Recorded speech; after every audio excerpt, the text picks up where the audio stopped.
नमस्कार, मैं अंशुल मिश्रा स्वागत करता हूं अपने YouTube चैनल में। कैसे हैं आप? उम्मीद करते हैं सही होंगे, सब अपने घर में होंगे। देश में इस समय सबको पता है कि कोरोना की महामारी का दौर चल रहा है। अब वो अभी खत्म नहीं हो रहा है। 2 दिन पहले का WHO ने भी न्यूज एक जारी किया है, बुलेटिन जारी किया था। उसमें ये कहा है कि ये बीमारी हमारे साथ अभी काफी दिन तक रहने वाली है। इसका मतलब हम जितने भी सतर्क थे वो सतर्कता बनाए रखनी है और इससे भी ज्यादा एहतियात की जरूरत है। आप खुद देखिए, भारत में इतने दिन से लॉकडाउन होने के बाद भी 23,000 से ऊपर के केस हो चुके हैं। ठीक है, ये सब तो चलिए कोरोना की बातें चल रही हैं। इन बीच में जो बदलाव एक आए हैं वो बहुत जरूरी था।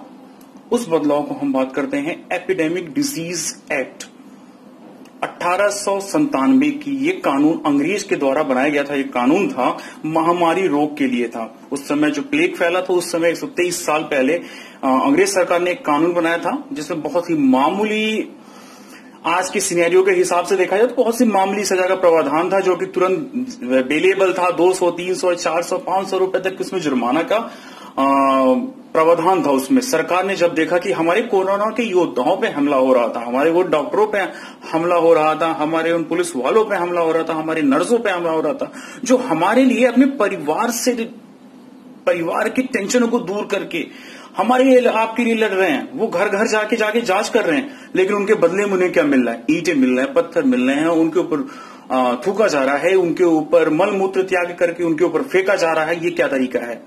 यही सिखाता है क्या हमारा आपका मजहब?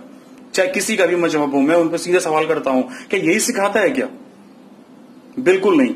आज आप भी देखिए, देश में जो इस समय 28 से 30% का जो केस है कोरोना का, वो अकेले एक जमात की वजह से हुआ है। तो क्यों ना उनको मैं कसूरवार मानूं?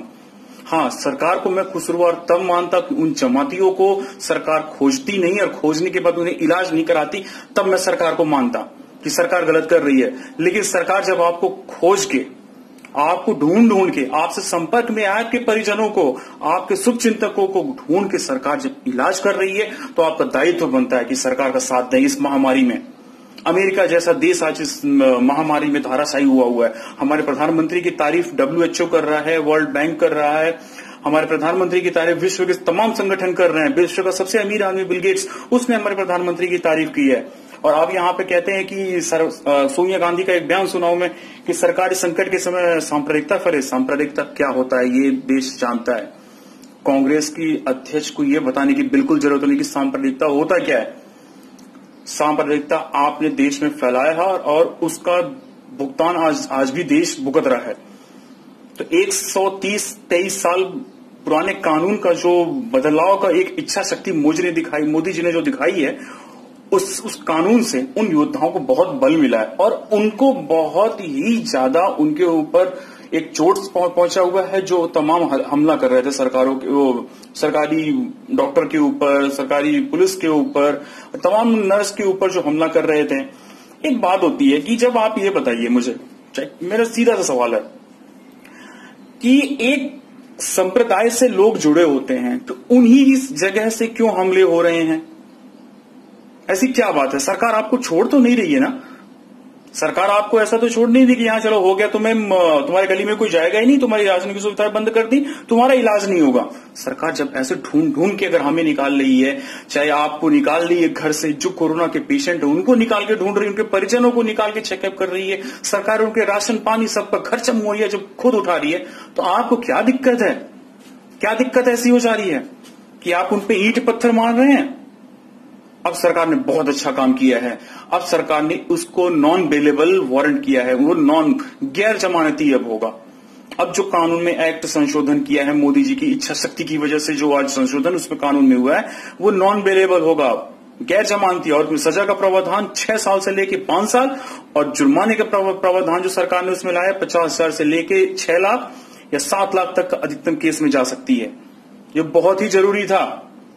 इस समय देश जूझ रहा है, विश्व जूझ रहा है और आप एक नया संकट पैदा कर रहे हैं उसमें। ये कतई नहीं बर्दाश्त होगा, बिल्कुल भी नहीं बर्दाश्त किया जाएगा। और मोदी जी ने किया है, सरकार ने जो किया है, तमाम राज्य सरकारों से एक अनुरोध है, इस कानून को तुरंत अपने वहां लगाएं और इस कानून को अच्छे से लागू होने में प्रधानमंत्री नरेंद्र मोदी जी की और देश की मदद करें। तमाम ऐसे लोग हैं कि जो चाह रहे हैं कि शांति बनी रहे, हर संप्रदाय के लोग चाह रहे हैं, किसी का नाम नहीं लेना चाहता हूं, सभी लोग चाह रहे हैं, तमाम धर्म संप्रदाय मजहब के लोग चाह रहे हैं, कोई इसमें सबकी चपेट में आ चुका है ये, तो फिर ये भेदभाव क्यों? कल को डेटा निकलेगा तो आप कहेंगे कि हमारे साथ हमारे इलाज नहीं हुआ मेरे साथ, ये दिखाने के लिए। बहुत हो चुका ये। सरकार का साथ दीजिए, देश का साथ दीजिए, ऐसे नहीं चलने वाला है। वाजिब मांग रखिए, वाजिब मांग पूरी होगी। ये ईंट पत्थर बरसा के, चाहे हम मलमूत्र त्याग करके उन पर थूक करके नर्सों के सामने नंगा घूमने से कुछ नहीं होने वाला है। गाजियाबाद के लोग हों चाहे अलीगढ़ के लोग हों, जिस तरह की सोच रख रहे हैं, सीधे मैं उनको चेतावनी देता हूं, बहुत हो चुका, ये बंद किया जाए।